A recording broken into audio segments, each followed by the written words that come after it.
Halika, kwentuhan muna tayo. Kahit alas 10 na ng gabi, mayroon pa rin akong nais maikwento sa inyo. Sa sarili niyo ba na itanong niyo? Sapat na ba sa akin yung trabaho niyo ngayon? Sapat na ba yung kinikita mo ngayon? Masaya ka ba sa trabaho mo ngayon? Masaya ka ba sa ginagawa mo ngayon? Diba, sometimes we ask for it. Tinatanong natin sarili mo, sarili ko, na hanggang dito na lang ba ako? Mayroon bang paraan na kumikita na kahit nasa bahay ka lang? Lahat yun tinatanong ko sa sarili ko. Dahil minsan napapagod na din tayo na sa trabaho na paulit-ulit na lang. Nakakaipon tayo, yes, nakakaipon. Pero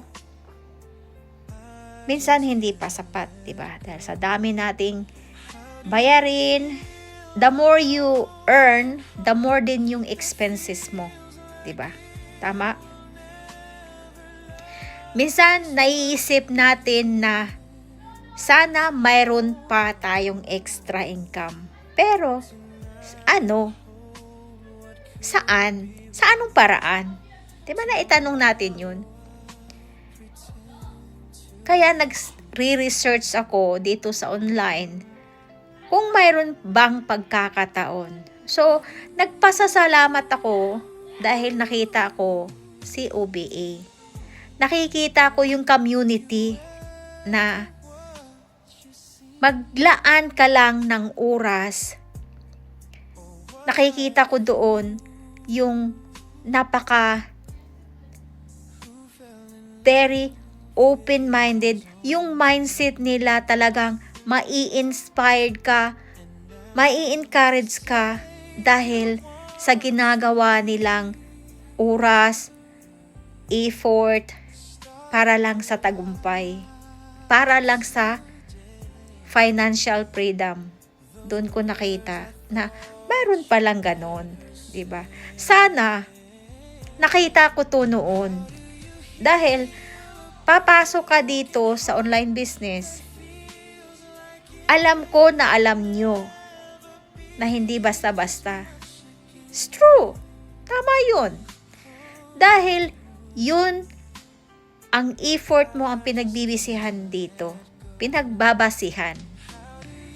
Kung mayroon kang oras, effort, at confidence sa sarili mo na kaya mo. Kaya nga nila, di ba? Kaya mo rin. Yun ang lagi mong ilalagay sa mindset mo na kaya ko to. Kaya nila, kaya ko to. Kaya ganun din ang ginagawa ko. Sana noon pa nakilala ko itong si OBA dahil sana ngayon nandoon na din tayo sa stage ng mga nakikita ko ngayon na yung mga achievement nila sa buhay.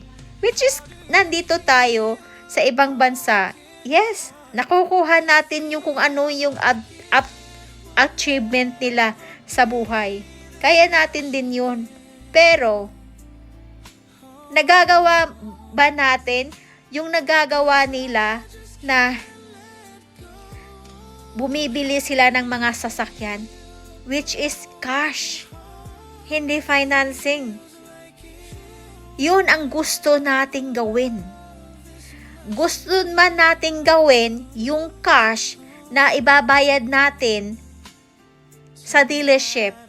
Pero nanghihinayang tayo, di ba? Mas gustuhin nating mag-financing dahil yun ang kadalasan. Mostly ang gagawa lang doon o dito sa atin sa ibang bansa ay yung may mga negosyo. O, di ba? Nagagawa nila na bumili ng sasakyan na cash dahil may negosyo sila. Tayo, trabahante. hindi natin kayang gawin yun.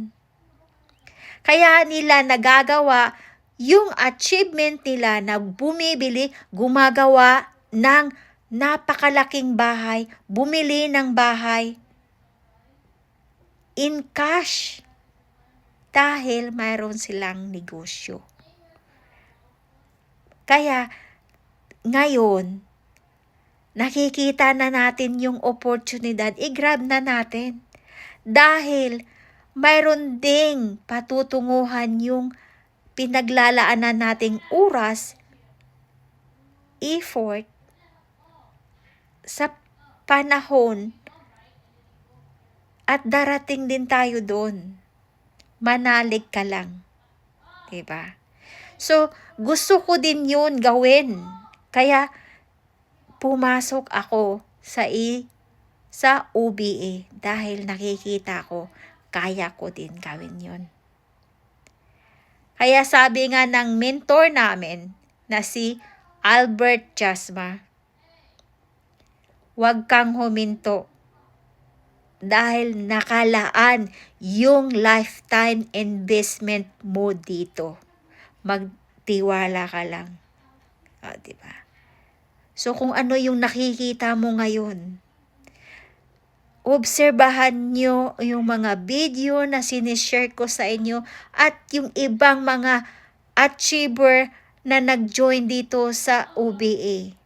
I know nakikita natin, kaya din natin gawin yan dahil nandito tayo sa ibang bansa. Pero nagagawa mo bang bumili ng sasakyan na cash? Nagagawa mo bang bumili ng bahay na cash? Hindi. Nasa loob tayo ng 30 years bago natin matapos yung bahay. Dahil wala tayong pambayad na cash. Dahil sa paycheck to paycheck yung sweldo natin. Yung mga taong nagtiwala, nagnegosyo, nagagawa nila yun dahil meron silang sapat na pera para pambayad. Tayo, wala. Diba? Kaya mayroon kayong nakikitang oportunidad, huwag na niyang palampasin. Dahil ito ang magpapabago sa ating buhay.